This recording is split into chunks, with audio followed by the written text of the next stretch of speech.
Só aguardando o Mário ficar online.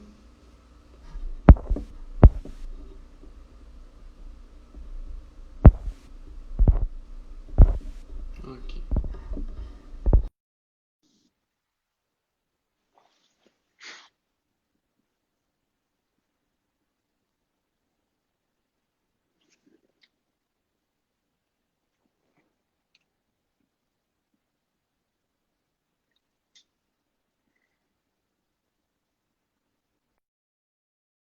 Aguardando aqui para. Ah, agora sim. Agora sim. Sim, Sou tem eu que tenho que imagem. pedir para participar, tu tem que me autorizar, eu não posso me Bom, meter na tua fala. bom, tá autorizado. Bem-vindo, Mário. Ah, se o pessoal que está nos acompanhando puder confirmar se as imagens estão ok, o áudio aparentemente está ok, né? Ok. Todo mundo ouvindo? Beleza. Eu Bom, só o tive que Mário. reposicionar aqui a minha câmera. Ótimo. Beleza, agora só vai. Isso são particularidades desses tempos de isolamento social e videochamada e telemedicina que a gente está tendo que se adaptar, né? Mas Exato. estamos aqui então nessa, que eu acho que é já a sexta ou sétima live, né, que a ACP está promovendo. O Uhum. Mário, para quem não conhece, é médico psiquiatra em Balneário Camboriú e é o nosso diretor secretário de defesa da categoria, né, da psiquiatria. E é uma honra a gente poder estar aqui conversando para falar sobre o cuidado da saúde mental dos profissionais de saúde agora nessa época de pandemia. Certo. E eu vou ter o prazer de dividir espaço com o Vinícius, que é psiquiatra, psicoterapeuta em Florianópolis, é o vice-presidente atual da ACP e é um amante dos cachorros, assim como eu. Uhum. Mais um motivo para ser uma honra estar aqui. O pessoal tá falando que a minha imagem está desfocada e está travando. É que aqui a internet realmente é meio ruinzinha. Mas assim, ó, Hum. se vocês estão com o áudio bom, tá bem. A minha cara não vai fazer muita diferença, não. E com essa voz de radialista fica muito bem só a voz, né? Só o áudio, então tá valendo. Voz de cantor de bolero. Também. Bom, vamos lá, vamos ao que Uhum. interessa, então. Eu acho que Uh, um ponto super importante, né, Mário, é justamente a gente poder estar fazendo esse tipo de atividade, mantendo a conexão, e a gente vê que tem vários colegas e amigos próximos aqui nos acompanhando, né? Ah, é algo que é super necessário e importante para a nossa saúde mental, né? uhum. O que a gente vem discutindo, Uhum, e depois acho que o Vinícius vai poder falar um pouco melhor a respeito, está mais a par das ações que a ACP está fazendo em relação a apoiar os profissionais de saúde que estão na linha de frente, né, para lidar com o Covid. Né? uhum, Mas o que a gente tem trabalhado, e isso a gente pode amplificar não só para o pessoal que está na linha de frente, mas para todas as pessoas que estão sofrendo em função da pandemia. E é uhum, raro tu encontrar alguém com quem tu converse que não está tendo algum tipo de sofrimento emocional uhum. em função dessa pandemia. Né? Sim, praticamente em nenhum lugar do mundo as pessoas estão imunes, isentas de toda a repercussão que está tendo, né, na questão do estilo de vida, da qualidade de Exatamente. vida, de contato, de trabalho. E aí, a primeira coisa que a gente tem percebido, e que o Vinícius falou logo no início, essa questão assim, o isolamento social. Né? Uhum, A gente tem que perceber que o que a gente tem que cultivar nesse momento é o afastamento, uh, uh, me fugiu a palavra, o contato físico com as sim, pessoas.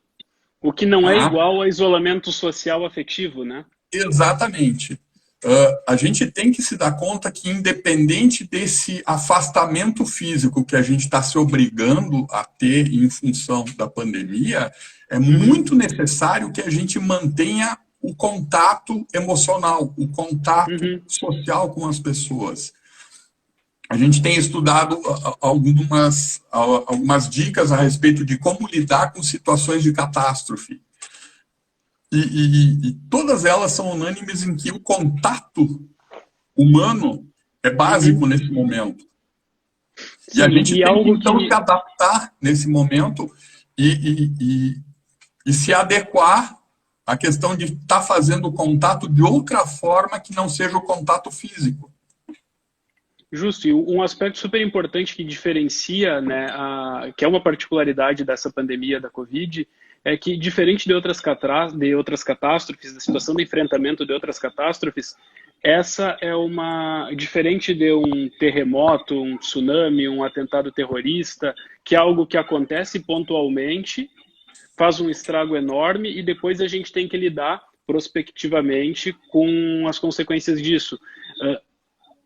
Essa pandemia, ninguém tem informação certa de quando que isto vai acabar, de quando que a gente vai poder retomar a vida que a gente levava antes, né? E essa questão dessa incerteza acaba gerando uma margem muito maior para a gente ter que lidar com a situação enquanto ela está acontecendo, né? A gente tem que aprender a enfrentar essa situação do isolamento físico enquanto isso está acontecendo, diferente de uma catástrofe onde todo mundo fica na sua casa e depois, no outro dia, quando abre o tempo, as pessoas podem se encontrar e confraternizar e desabafar. A gente tem que fazer isso durante a pandemia, né? Enquanto as coisas estão acontecendo. Exatamente. Agora o Vinícius tocou num ponto muito importante, que é a questão de que a gente está lidando com uma situação em que a gente não sabe quando vai terminar. E isso gera muita angústia, gera muita ansiedade. Sim. Só para dar um exemplo de como é possível a gente operacionalizar isso, né? Uma coisa curiosa, eu tenho um grupo de discussão de caso clínico, né, no WhatsApp, onde a gente troca ideias, troca informações, discute medicação, discute condutas médicas, um grupo sério, em que sempre se discute as coisas mais formais. E com essa questão da pandemia, uma parte desse grupo formou um outro grupo, né, que se chama Paranauês da Psiquiatria, onde é um grupo onde a gente consegue desopilar, onde a gente consegue conversar. Até vou mandar um abraço para o pessoal do Paranauês, que está aí também nos ouvindo, que é um grupo onde a gente criou amizades num momento de pandemia. Quer dizer, eu criei novas amizades num momento de distanciamento social. Sim, ou seja, é possível a gente conseguir contornar essa situação buscando o contato virtual, buscando o contato de outras formas, que não apenas o contato físico. Inclusive, assim, algo que eu tenho observado tanto pessoalmente quanto no contato com outras pessoas, quer seja colegas de trabalho quanto pacientes mesmo, é como essa meio que migração forçada para o uso de chamada de vídeo, por exemplo, aproximou pessoas que antes não mantinham tanto contato, porque tem aquela coisa de que a hora que eu quiser ver o fulano ou o beltrano, a gente se organiza, ou no final do ano, ou na Páscoa, ou no Dia das Mães, a gente se encontra, a gente almoça junto, coisa e tal. Como isso foi cortado, as pessoas estão tendo que buscar contato por vídeo, por WhatsApp, por chamada de vídeo, enfim. E com isso, pessoas que antes não se falavam tanto acabam tendo um contato muito mais intenso. Talvez em parte como uma reação a essa ansiedade maior que tem permeado todo mundo com relação ao enfrentamento da pandemia mesmo, nessa situação de incerteza e de risco de perder pessoas queridas, né? Isso é uma coisa que tu falasse que eu tenho visto muito no consultório, algumas pessoas que estão aproveitando esse momento para ressignificar algumas coisas na sua vida. Pessoas que têm me falado assim, cara, eu tenho passado de pijama 24 horas por dia, só boto um moletom na hora de fazer algum contato profissional por vídeo, mas continuo de pijama, da cintura para baixo. E a pessoa se dá conta assim, para que eu tenho um roupeiro cheio de roupas, se isso não é o importante? As pessoas estão se dando conta que o importante nesse momento é o contato humano. Esse contato físico do qual a gente está sendo privado, a gente está tendo que, de alguma forma, diversificar e ter outras formas de ter esse contato. E isso é uma coisa muito importante, fazendo um gancho com a questão do profissional que está na linha de frente, Perfeito. que a gente está assistindo, infelizmente, a gente viu lá no início os profissionais da saúde sendo aplaudidos, né, como se fossem super-heróis. Mas aí, quando uma enfermeira vai precisar de um atendimento, ela é hostilizada, ela é uma pessoa que pode ser um vetor de contaminação. Quer dizer, tu deixa de ser o super-herói e tu passa a ser o vilão. Sim. Sim, é um super-herói na chamada do jornal, é um super-herói na porta do hospital, mas quando tem que pegar um ônibus para ir do trabalho até o hospital prestar o seu plantão, os profissionais são muitas vezes hostilizados, né? Então, como que isso fica para o profissional ter que estar se expondo e muitas vezes não sendo devidamente acolhido, amparado nas suas fragilidades, né? Exatamente. E aí vem, eu queria que tu comentasse alguma coisa a respeito das ações que a ACP está tendo em relação a isso. Eu acho que, não, com certeza, isso é um ponto que é super importante, que já vem sendo debatido por um grupo que a Deise, o João Paulo, o Pimentel, o Jeder, o Fogaça participou, vários membros da atual diretoria e de diretorias passadas da associação, logo lá nas primeiras semanas, já começaram um trabalho de pensar, o que a associação pode fazer, primeiramente, pelos nossos associados, claro, né? E lembrando, claro, que não é uma função assistencial, a ACP é uma entidade que tem fins científicos, maiormente, não tem essa finalidade assistencial, mas a gente pensou, o que a associação que congrega tantos psiquiatras aqui do Estado, né, psiquiatras e profissionais interessados pela psiquiatria, o que a gente poderia estar fazendo, né? E de pronto surgiu esse modelo das lives, né, para a gente poder estar juntando o nosso grupo, né, o grupo de associados e o grupo de amigos da associação também, para estar trocando ideias sobre o que está acontecendo, para estar trocando ideias sobre psiquiatria, sobre saúde mental, o que pode ser feito de diferente.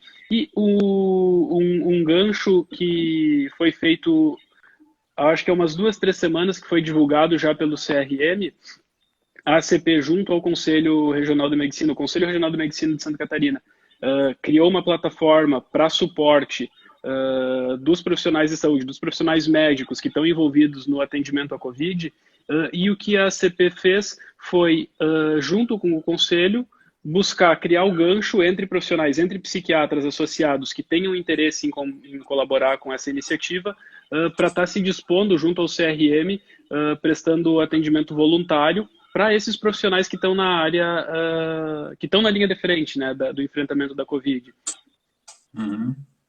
E também, junto à Secretaria de Estado de Saúde daqui de Santa Catarina, junto do pessoal dos nossos associados que trabalham no Instituto de Psiquiatria e que trabalham em outros hospitais da Secretaria Estadual de Saúde, também está se bolando alguma coisa, porque um ponto que é super importante, a gente não deve, idealmente, tomar medidas sem saber o que está sendo feito, né? Sem entender devidamente o processo e como que a gente pode ajudar.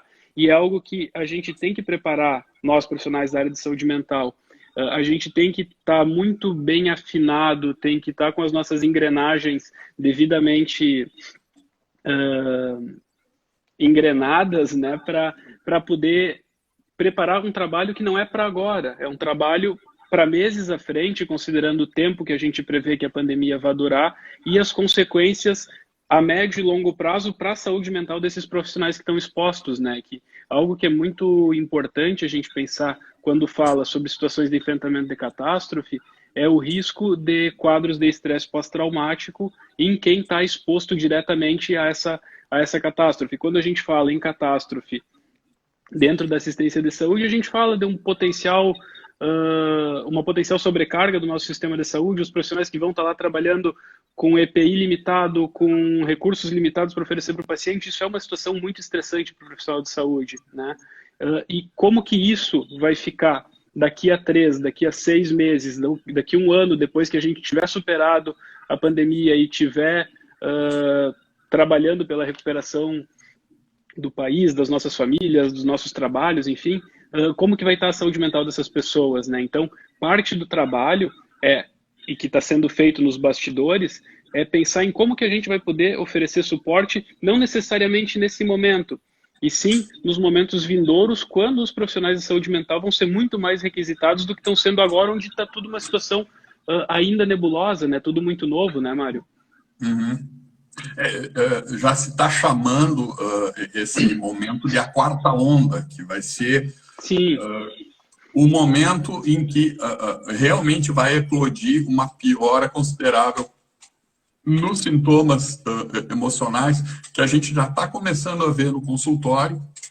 Algumas pessoas que não estão mais aguentando o confinamento. Eu chamo de confinamento porque a gente está trancado, comendo, engordando, se preparando para o abate. Né? Quem é gaúcho sabe que é um confinamento, né, Vini? Sim. Mas esse isolamento, esse confinamento está gerando já um aumento considerável de ansiedade. Muitos pacientes estão se queixando dessa piora da ansiedade. E aí, o que a gente tem orientado nesse momento?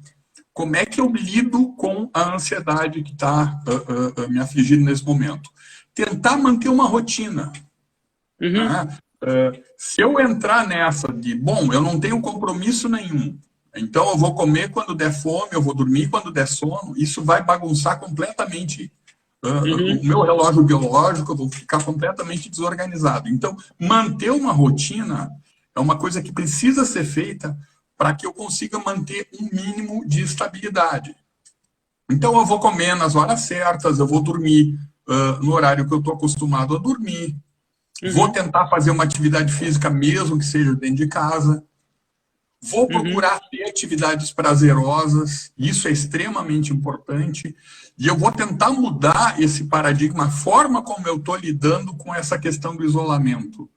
Eu tenho que ficar trancado com os meus filhos dentro de casa porque eles não estão indo para a aula. Não, eu vou enxergar de uma outra forma. Eu vou enxergar, que legal que eu posso ficar com os meus filhos e eu posso ter mais troca com eles. Eu uso muito a comparação de quando os pacientes me perguntam, Mário, como é que tu aguenta ouvir problema o dia inteiro? E eu digo, eu não ouço problema o dia inteiro. Eu ajudo pessoas a encontrar soluções o dia inteiro. Isso é completamente diferente. Não, mas é a mesma coisa. Não é. O enfoque é diferente. A forma como eu lido com isso é que é completamente diferente. Exatamente. Sim, uma questão cognitiva mesmo, né? Exatamente. O colorido que tu dá para o que tu está enxergando, né? Para o quadro que está na tua frente. Agora, o meu consultório está no 29º andar, eu falo, se eu fosse para lá para ouvir problemas, às 3 da tarde eu me jogava pela janela. Mas, na verdade, o que a gente faz? A gente muda o enfoque e é isso que tem que ser feito quando a gente está dentro de casa.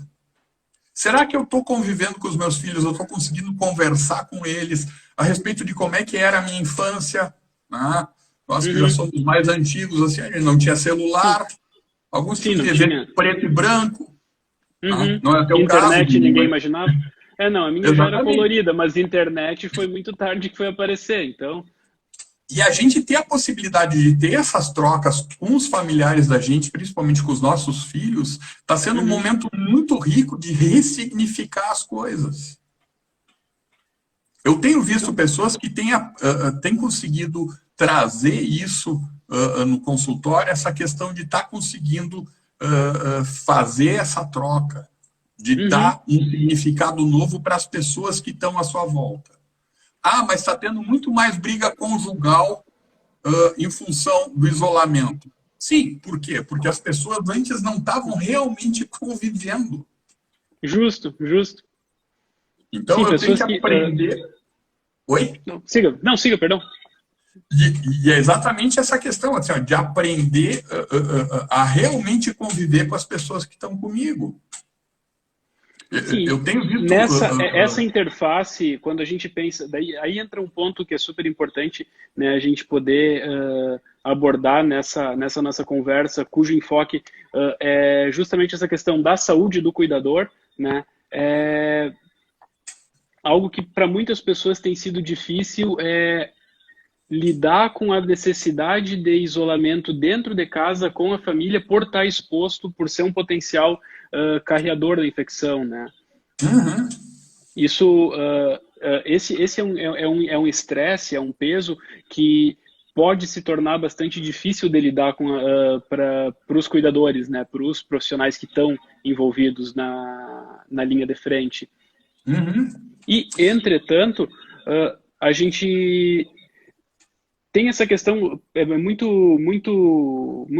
muito certeiro, né? Essa tua colocação da questão da cognição, do colorido que a gente dá para a nossa vivência, nessa questão de, poxa, que bom que eu estou podendo trabalhar e ajudar pessoas que estão expostas, que estão sofrendo com a doença, e que bom que eu tenho a possibilidade de buscar recursos para proteger a minha família também, que eu acho que isso é uma questão muito importante quando a gente pensa na saúde do cuidador, círculos concêntricos de preocupação.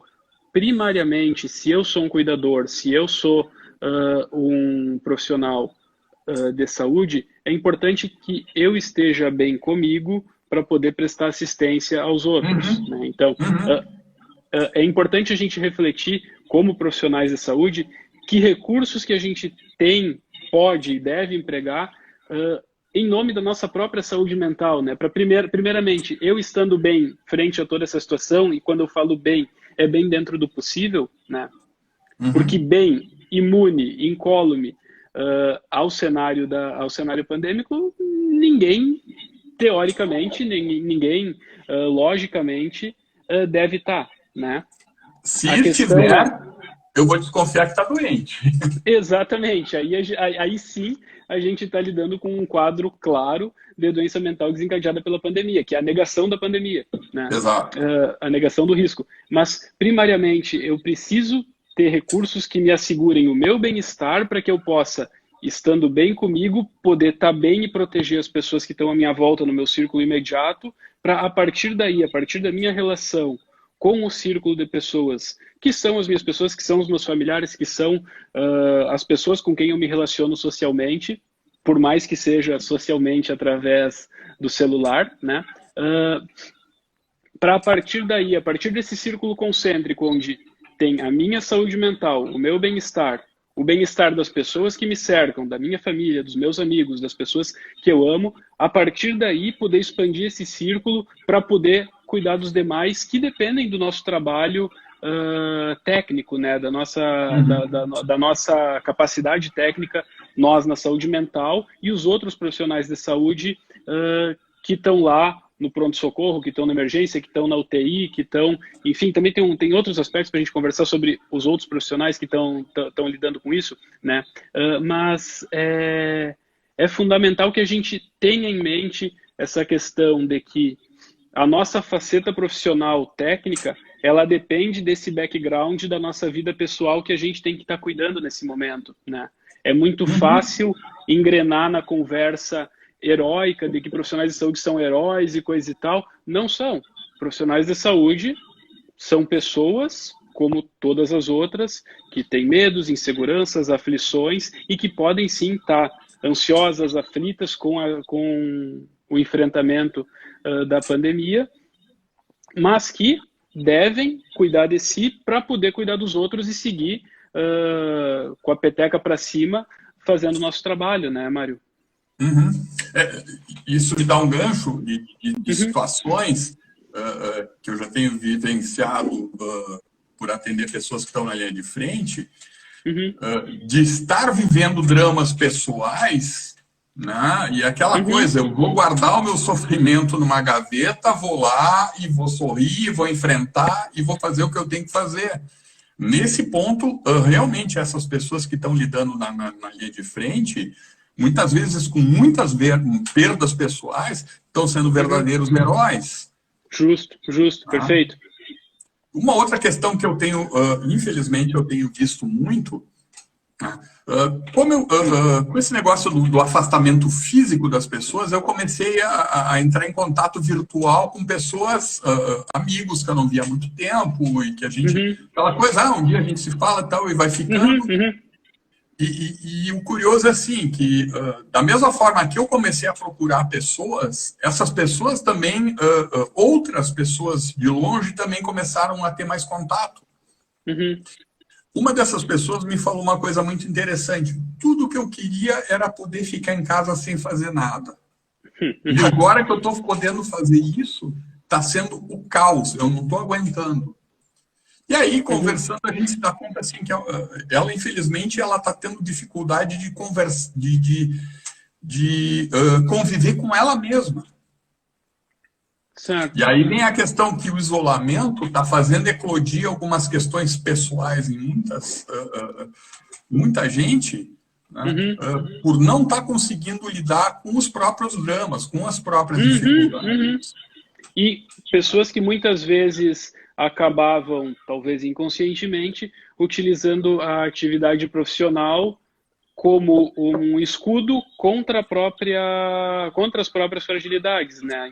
Enquanto eu trabalho um monte, enquanto eu tenho muitos compromissos profissionais ou sociais, eu não tenho tempo para pensar nas minhas questões. E uma vez que eu me veja em home office ou em quarentena, sem ter um trabalho formal onde eu vá, minha loja está fechada, enfim, e eu me vejo em casa sozinho com os meus pensamentos ou com a minha família, que muito pouco eu convivia, isso traz à tona muitos sentimentos, muitos conteúdos que estavam lá atrás, lá embaixo do tapete, enquanto a gente levava uma vida muito corrida e workaholic, cheio de tarefas e tudo mais, né? E aí vem a questão de se trabalhar a prevenção, de começar a se dar conta dessas coisas. Assim, o fato disso estar eclodindo, o fato disso estar aparecendo de uma forma mais importante, é um motivo para mim buscar ajuda, é um motivo para mim começar a organizar minha vida de uma forma diferente. Perfeito, eu poder aproveitar essa oportunidade, como tu falou lá no começo da nossa live, e ressignificar algumas coisas que não estavam bem colocadas, que não estavam bem encaixadas na nossa vida, né? Exatamente, exatamente. E algo que, assim, eu tenho tido muitos relatos, assim, como tanto de amigos e pessoas que eu conheço pessoalmente, quanto de pessoas que a gente vê no consultório, como muita gente tem repensado a sua relação com o trabalho, né? Principalmente nas primeiras semanas, onde se fechou quase tudo, onde se parou todas as atividades não essenciais e muita gente vendo que, poxa, ficar em casa não é tão ruim assim, né? Eu tenho uma casa legal, eu tenho uma família legal, é legal ter mais tempo aqui, é legal não ter tanto compromisso lá fora, né? E que nem vem essa questão que tu falou de poder dar um significado positivo para essa experiência que é revestida, assim, de ameaças e tudo mais, mas que quando a gente para olhar para dentro da gente, a gente pode encontrar bons sentimentos, né? Bons pensamentos no meio disso. Uma coisa interessante desse caos todo é que muitas pessoas estão conseguindo se dar conta de que essa coisa da empatia, estão conseguindo se dar conta que tem muita gente que está sofrendo muito mais. Logo que começou essa questão da pandemia, eu costumava dizer para as pessoas, cara, tá todo mundo no mesmo barco. Nós vamos sofrer as mesmas consequências. Hoje, eu mudei o meu discurso. Estamos todos no mesmo temporal. Mas justo. Eu estou dentro de um iate, eu tenho onde morar, eu tenho que comer. Se a coisa ficar muito ruim, eu consigo me manter durante algum tempo. Mas tem pessoas que estão num barquinho de Vime, que está quase afundando, que não tem mais o que comer. E as pessoas estão se dando conta dessa diferença e estão dando mais vazão para a sua empatia. Né? Uma situação que eu presenciei no meu grupo, num grupo de trabalho meu, que o pessoal deu um jeito de arrumar coisas físicas para poder ajudar quem está num barco pior. Né? E isso é uma coisa que está eclodindo em algumas pessoas. Claro que não em todo mundo. Tem pessoas que têm uma visão mais limitada, né, por questões pessoais, não é uma Uhum, crítica aqui, é só uma leitura do que está acontecendo, e que não vão conseguir mudar a sua forma e não vão conseguir ressignificar as coisas. Mas muita gente, eu tenho visto muita gente que vai sair dessa situação muito melhor enquanto ser humano do que era uhum, antes. uhum, E aí vem aquela questão de que toda crise sempre tem um crescimento. Eu acho uhum. que isso aqui vai ser o interessante. E aí, onde é que está o nosso papel enquanto psiquiatras? Ajudar essas pessoas que estão na linha de frente a conseguir superar isso em primeiro lugar e depois Uhum. ressignificar. Ok, Perfeito, perfeito. a sociedade não está me vendo mais como um super-herói, mas dentro da Uhum, minha casa, para os meus filhos, eu vou ser um super-herói. uhum. Né? E isso é importante que a gente consiga cultuar e consiga fazer as pessoas se darem conta. Sim, tudo isso são blocos, são pedras que a gente tem que ir acumulando, juntando para pavimentar o caminho que vai nos tirar dessa, né, dessa situação de incerteza, de caos, de ameaça. Isso uma hora vai passar, né? Exatamente. E a hora que Exatamente. passar, a gente vai ter que ir juntos, e aí entra fundamentalmente o nosso trabalho como profissionais de saúde mental, né? De poder, primeiro, cuidando do nosso lado, estando bem com as nossas dores, poder ajudar as pessoas Uhum. a ressignificar a dor delas, a experiência delas, né? Exato. E isso, eu volto na questão né, de estratégias para prevenção, para lidar com o estresse pós-traumático. E é fundamental isso que tu trouxe da, de poder buscar, por mais que tenha sido uma experiência muito difícil, muito pesada, buscar qual que é a faceta positiva para a partir daí poder dar um Uhum. significado, dar um sentido, porque hoje muitas é muito fácil no começo, muito se falava meio que em tom de brincadeira, que a gente estava num filme de ficção científica, num filme de tragédia, mas nos primeiros momentos, ver numa segunda, terça-feira, aqui a capital, grandes cidades do estado, grandes cidades do Brasil, completamente vazias, tem uma coisa distópica, algo que não está no lugar, traz à tona alguma coisa meio de desrealização, né? De Uhum. o que é isso, né? Peraí, não é um feriado, não é um domingo, tá mais parado que feriado, tá mais parado que domingo, o que está acontecendo, né? Uhum. E à medida que o tempo vai passando e que isso vai se tornando uma vivência mais corriqueira, entra o trabalho de entender, de assimilar isso como a realidade que a gente está enfrentando. É isso que a gente tem nesse momento e a gente vai ter que continuar nessa por algumas semanas, alguns meses, mas a gente vai sair, né? E Uhum. como tu falasse, provavelmente, possivelmente, esperamos que a gente possa sair melhores pessoas, pessoas mais empáticas, mais compreensivas, mas Uhum. fundamentalmente pessoas que possam cuidar de si para cuidar dos outros. Voltando para o tema maior da nossa live, que é o profissional de saúde mental, né? É o cuidador de saúde, o cuidado com o cuidador de saúde. Uhum. O João Paulo tocou num ponto ali. Inclusive, eu quero falar que o pessoal que está nos ouvindo, se quiserem fazer alguma pergunta, alguma colocação, por favor, fiquem à Justo, vontade. justo. Né? Mas o João Paulo tocou num ponto que eu acho importante, que é a questão assim, ó, as pessoas que estão no background, as pessoas que estão na infraestrutura, as pessoas que trabalham com a limpeza, com a higienização, Uhum, e que muitas vezes elas passam completamente invisíveis, né, pela gente e que também precisam ser valorizadas e que também precisam ser vistas como pessoas que podem ter o seu drama pessoal piorado pela pandemia uhum, e que precisam também ser cuidadas. Tá? Eu estou lembrando algumas situações que eu vivencio de pessoas que trabalham nessa área, que também têm os seus dramas pessoais e que muitas uhum, vezes é aquela coisa de botar o seu sofrimento no bolso e enfrentar o que eu tenho que fazer, né? Às vezes porque é o que ele tem para fazer, né? uhum. E a gente tem que se dar conta que essas pessoas também precisam ser ajudadas. Justo. E aí entra a questão da gente pensar, aí sim entra um trabalho institucional importante, né? Que é poder atuar junto dos gestores do poder público para preparar o terreno para o cuidado psicológico, psiquiátrico dessas pessoas que estão nesse momento tremendamente expostas e, como tu falasse, muitas vezes invisíveis, né, Mário? Exato.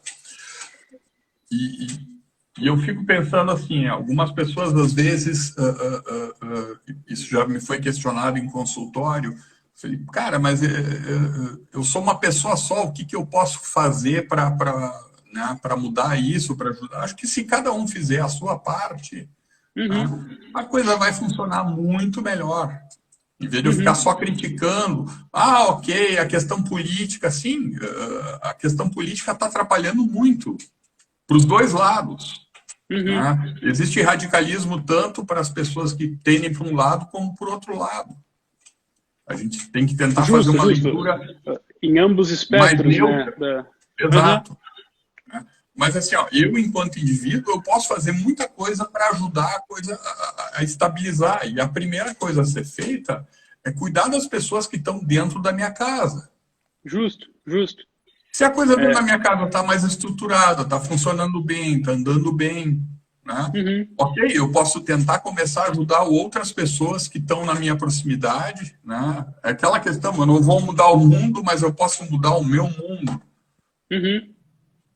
Exatamente, eu acho que muito antes da gente pensar no que, política do Ministério da Saúde, não sei o que, não, tá, peraí, aqui, no meu terreno, aqui no meu lote, né, o que está ao meu alcance, o que a gente pode fazer de diferente aqui para as pessoas que estão ao nosso redor, e aí, voltando na questão do cuidador, o que eu, ou como que eu tô para poder ajudar os meus pacientes, os meus familiares, as pessoas que estão perto. Mas, fundamentalmente, antes de pensar em resolver o problema dos outros, a gente tem que estar muito atento aos nossos próprios problemas, a como que a gente está lidando com isso.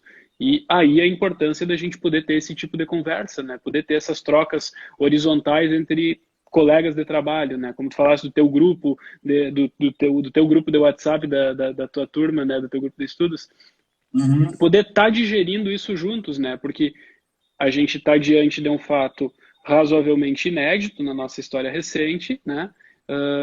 E de fato é inédito, né? Porque outras pandemias que a humanidade enfrentou nunca teve tanta conectividade, nunca se teve tanta rapidez de informação, de comunicação, bombardeio de notícias, né? Então, tudo isso que está acontecendo, a gente tem que ir digerindo juntos, né? A gente tem que ir aprendendo a enfrentar isso juntos, conforme vai acontecendo, né? A nossa colega Vanessa, que é psiquiatra, ela está lembrando uma coisa interessante, né? E que a gente tem que abordar. Acabei de ver aqui que a minha miopia não ajuda muito, mas acabei de ver aqui, sim, é uma questão super importante.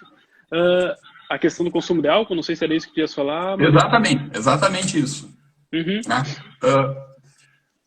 E aí eu acho que a gente tem que tomar algum cuidado, assim, porque o que a gente tem observado, isso eu tenho visto no consultório, né, e informalmente também, que o aumento de álcool, ele está sendo bem importante nesse período de pandemia. Né? Mas aí vem o prefeito de São Paulo e resolve fazer uma lei seca proibindo as pessoas de beberem. Né? Isso é delicado. Eu não cheguei a ver isso.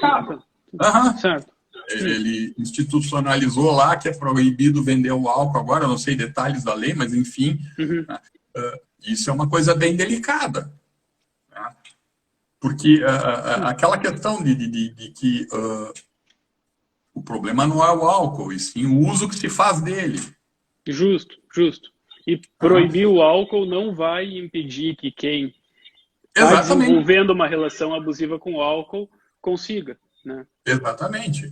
A gente até brinca assim, quando acabar essa pandemia, a gente vai ter muita gente com alcoolismo para tratar. A gente acaba brincando com isso.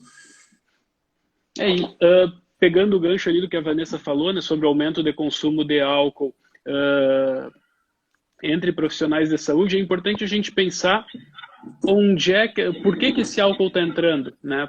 Onde é que esse álcool está entrando na vida dessas pessoas e por que nesse momento profissionais de saúde estariam consumindo mais álcool, né? A serviço Exatamente. do que está esse aumento do consumo do Exatamente. álcool, né? Exatamente. E agora, aqui se falou também sobre o aumento de automedicação, né, de ansiolíticos entre cuidadores, que daí vem a questão Detalhe, justamente... quem fez essa pergunta é um grande enfermeiro, né? Até vai um abraço para o Opa! Maurício. E isso a gente está percebendo também, um grande aumento na automedicação. Tu Uhum. começou a falar, eu te atropelei.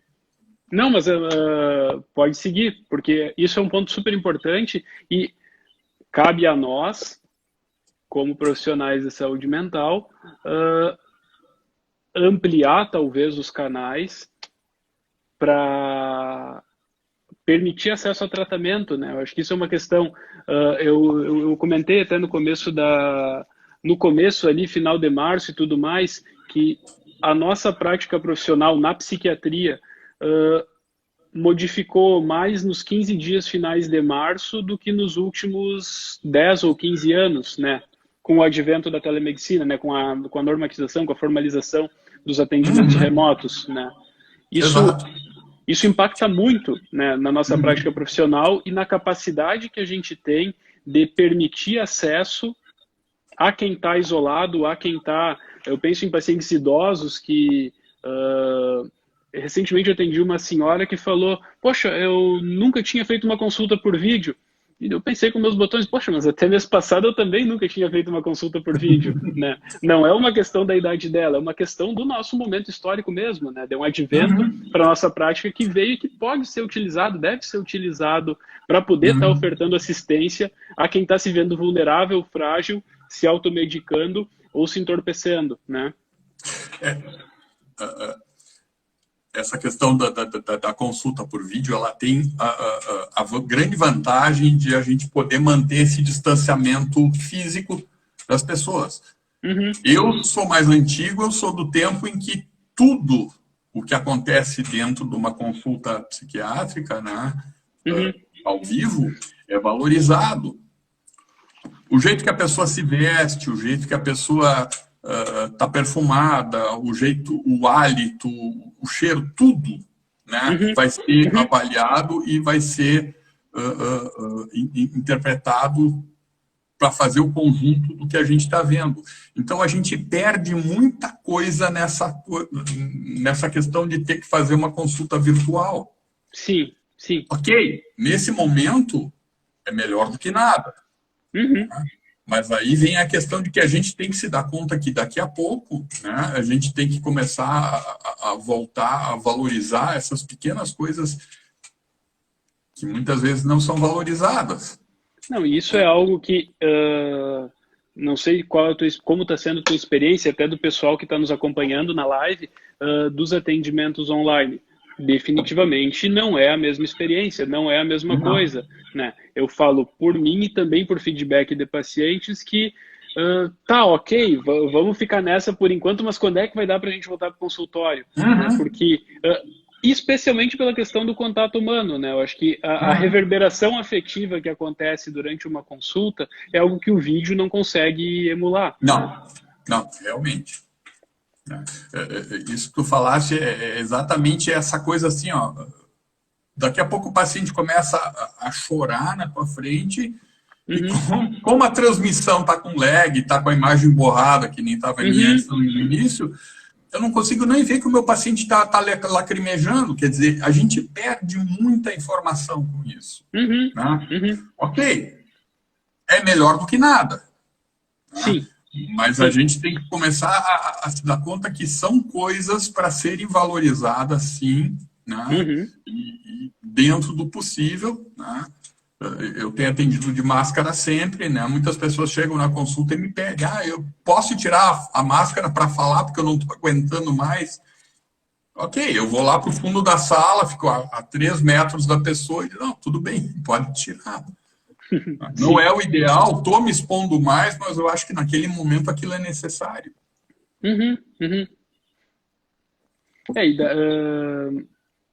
E tem também isso, né, Mário? Eu acho que essa questão do próprio aperto de mão no começo da consulta, né? Sim. Como fica diferente, né? Principalmente com E, pacientes novos, né? uhum, Pacientes antigos têm até uma coisa meio descontraída, de tipo, pois é, não podemos, né, nos cumprimentar, mas com pacientes novos fica, poxa, o primeiro contato que a gente faz, culturalmente, ancestralmente, tá lá no aperto de mão, né? Isso é uma mudança exato, de hábito que talvez venha para ficar, né? exato. Quando que a gente vai poder apertar a mão novamente sem medo? Não Uhum, dá para saber, né? Talvez quando não tiver sabemos, vacina, será? sabemos.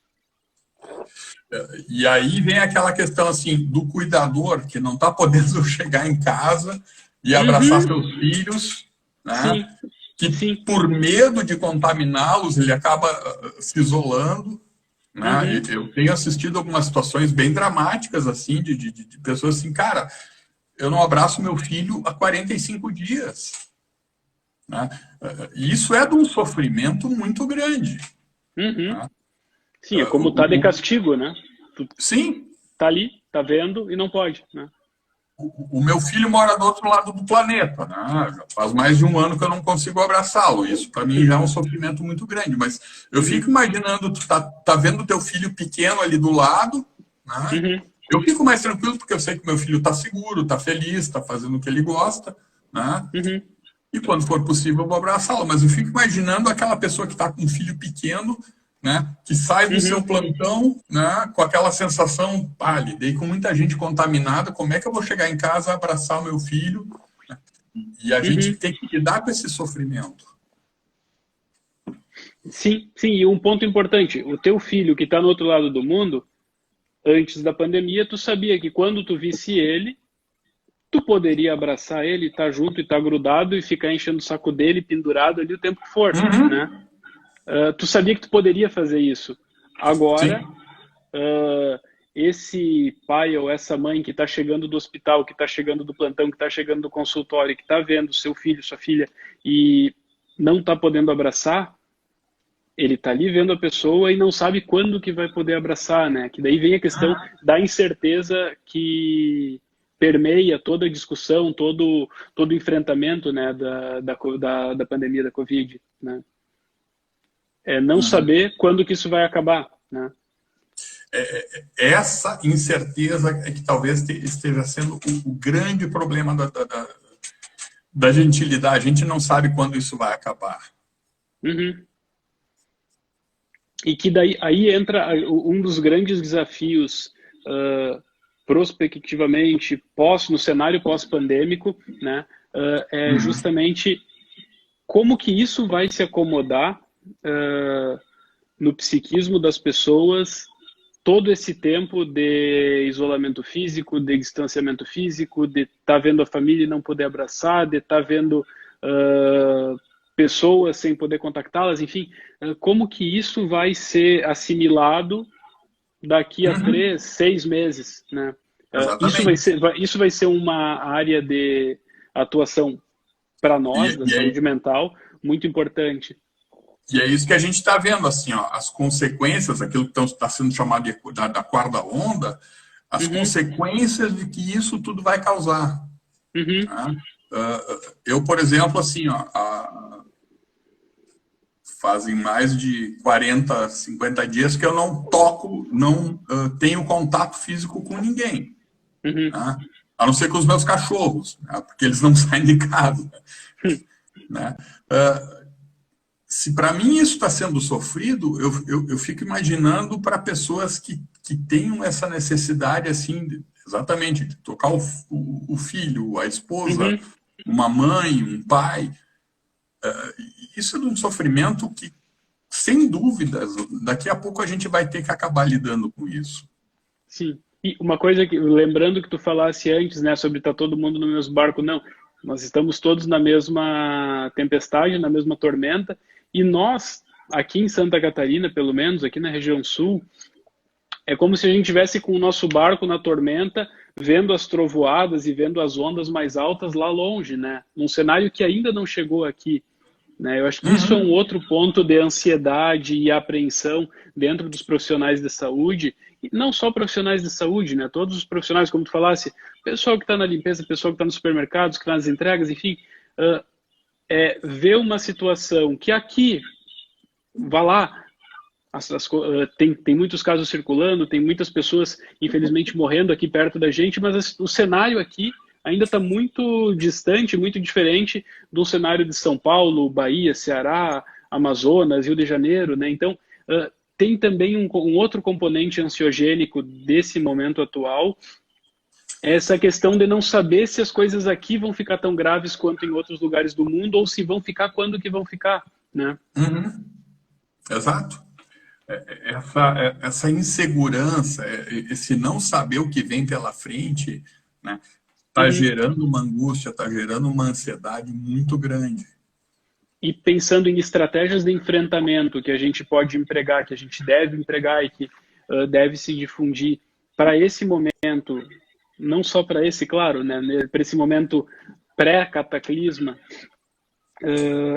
é poder desconectar um pouco, né? Isso vale tanto para o momento presente, onde a situação aqui no nosso estado, felizmente, não está tão grave ainda, mas vale para quem trabalha na linha de frente em outros locais mais afetados, ou quem já está trabalhando com os locais mais afetados aqui perto da gente, é poder ter momentos de lazer, de desconectar, de desligar. Né? Isso é um ponto fundamental e que vale mesmo para quem está em isolamento, né? Quem está sem contato físico, em isolamento físico, quem está morando sozinho, quem foi para o hotel, quem foi para alojamento, para não tá expondo a família, né? O que dá para fazer nessas horas de lazer, nessas horas de folga, para tentar dar uma limpada na cabeça? Isso é um ponto super importante quando a gente fala em cuidado ou cuidador, né? Ter momentos de limpar a memória RAM, assim, né? De dar uma descarregada. O que pode ser feito, o que deve ser feito. Daí eu lembro que tu falou no começo da live sobre a questão do cachorro, né? De ter um bichinho, de ter um hobby, de ler, enfim, o que a gente pode fazer, né? O que nós como profissionais, não só nós, todos os profissionais, o que a gente pode e deve fazer para dar uma desconectada, né? Isso é fundamental. O João Paulo escreveu uma coisa agora a respeito de resgatar hobbies, que isso é uma coisa que eu tenho por hábito ver sempre com os meus pacientes, assim, ó, porque a minha vida mudou depois de tal situação, depois que eu casei, ou depois que eu arrumei esse emprego, né? Que é exatamente isso que eu pergunto assim, tá, mas só um pouquinho, antes de tu casar, o que tu gostava de fazer? Aí eu lembro de uma paciente que eu tive, que ela, a vida inteira, ela foi apaixonada por balé, mas aí em função do trabalho e tal. E aí, com 40 anos, a gente conversando, ela trouxe isso à tona, eu conversei com ela buscou uma professora de balé que se dispôs a dar aula para terceira idade, né? E estava realizada, fazendo o quê? Resgatando uma coisa que era da infância dela, que ela gostava muito de fazer. Eu acho que esse é um momento, já que a gente está tendo mais tempo ocioso, né? Da gente começar a resgatar aquilo que a gente gostava realmente de fazer. Né? Coisas que nos davam prazer e que a gente, por um motivo ou outro, a gente deixou de fazer, a gente voltar a fazer e voltar a encontrar prazer em coisas, né, que realmente vão fazer bem. Não é só a questão de estar ocupando o tempo, é ocupando o tempo fazendo uma coisa que realmente nos dá prazer. Sim, ocupando ativamente o tempo, né? Ocupando o tempo de uma forma em que tu tá engajado em algo, tu tá aprendendo, tu tá pegando algo que tá ali contigo, quer seja um livro, quer seja culinária, quer seja mexer nas plantas, quer seja pegar um violão que estava parado e com as cordas desreguladas para ficar ali. Exatamente. Em vez de ligar a televisão e ficar passivamente absorvendo informações, né? Mas não tem nada de errado nisso também, desde que, claro, que informações que a gente vai pegar quando a gente resolve passivamente sentar na frente do sofá e assistir alguma coisa, né? Sentar no sofá na frente da TV. A gente está na reta final, mas tu tocou num ponto que é extremamente importante, que é a questão da gente desgrudar da televisão. Né? E o excesso também, de informações negativas está fazendo muito mal para as pessoas. Então, eu vou ligar a TV uma vez por dia, e de preferência num canal não muito sanguinolento, para pegar informações a respeito do que está acontecendo em relação à pandemia, em relação à evolução da doença. Porque essa coisa de ficar o dia inteiro ouvindo, sendo metralhado por informações de morreram tantos, contaminaram tantos, cara, isso é enlouquecedor. E a gente tem que fugir disso, pela nossa sanidade. Eu vou ligar a televisão uma vez por dia, vou pegar as informações, eu tenho o seguinte hábito, eu não tenho... honestamente, a minha televisão aqui está desligada já faz algum tempo. Eu não tenho televisão funcionando em casa. Quando eu quero pegar informações, o que eu faço? Eu vou tentar pegar informações com colegas que estão ligados à área de infectologia, com a área de epidemiologia, e vou pegar informações mais precisas. Ok, eu sou médico, sou da área, eu consigo fazer essa filtragem. Mas as pessoas, em geral, têm que tentar buscar informações com quem realmente pode passar uma informação mais clara, uma informação menos contaminada tanto para um lado como para o outro. E que aí vem também uma questão de um fenômeno razoavelmente novo na história da humanidade, trazido pela maior conectividade, que é o bombardeio de informações, mesmo quando eu não quero informação nenhuma. Por exemplo, com o celular, com o grupo de WhatsApp, né? Que esse bombardeio de informações negativas que a gente tem na TV quando liga, voluntária e deliberadamente ligando a televisão, muitas vezes acaba nos invadindo em grupos que não tem nada a ver com o enfrentamento de coronavírus, com fake news, por exemplo, ou com notícias catastróficas, ou com foto de pilha de caixão e todo aquele cenário mais dramático mesmo. Muitas vezes isso acaba nos invadindo sem que a gente queira. A gente pega o celular para mandar uma mensagem amena para uma pessoa com quem a gente tem algum vínculo afetivo, enfim, e pega o celular e acessa um grupo inadvertidamente onde tem um monte de mensagens e coisas com ameaças, né? Com essa questão, descobriram não sei em que país, um caso de uma pessoa que teve não sei o que de complicação do coronavírus. E tu fica, poxa, será que isso vai acontecer? A gente não consegue estar imune ao bombardeio de informações simplesmente desligando a televisão, porque isso está conosco também nos nossos grupos de conversa, né, Mário?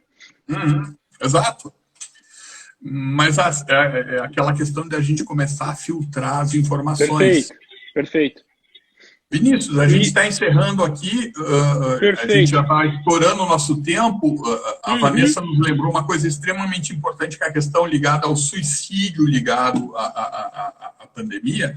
Mas eu acho que isso é um assunto que dá espaço para uma nova live mais adiante, que é um assunto extremamente importante, né? E que eu acho que vai ter que ser abordado de uma forma diferente, porque assim, isso também está sendo um problema, não só pela questão do medo da pandemia, mas pelos prejuízos econômicos que isso está causando, e muitas pessoas estão tendo problemas nesse sentido. Isso será feita uma live sobre isso. Agora é só questão de estruturar grupo, turma para conversar, e vamos conversar sobre isso. Vamos sentar conversar sobre isso, porque é um tremendo assunto importante. Isso. Mas, Daisy, que é a nossa presidente, fica aí a dica para fazer uma nova live a respeito do suicídio ligado à pandemia. Cenário da pandemia. De minha parte, eu só tenho que agradecer o contato com o Vinícius, que, além de um grande psiquiatra, é uma pessoa muito agradável, um cara letrado, um cara culto e que gosta de bichos que nem eu. E sou suspeito que gosto de ti também, né, Mário? Então, muito obrigado pela companhia, pela parceria nessa noite. Muito obrigado também a todo mundo que nos acompanhou. Tivemos, depois, a ideia é poder deixar salvo, até para poder dar uma olhada nos comentários, que teve uma participação muito legal, de uma turma muito boa. Então, obrigado para quem esteve junto, obrigado, Mário, e vamos em frente, né? Vamos seguir o enfrentamento da Covid. Cada um dentro do seu barco, mas sabendo que a gente está todo mundo na mesma tempestade. Boa. Um grande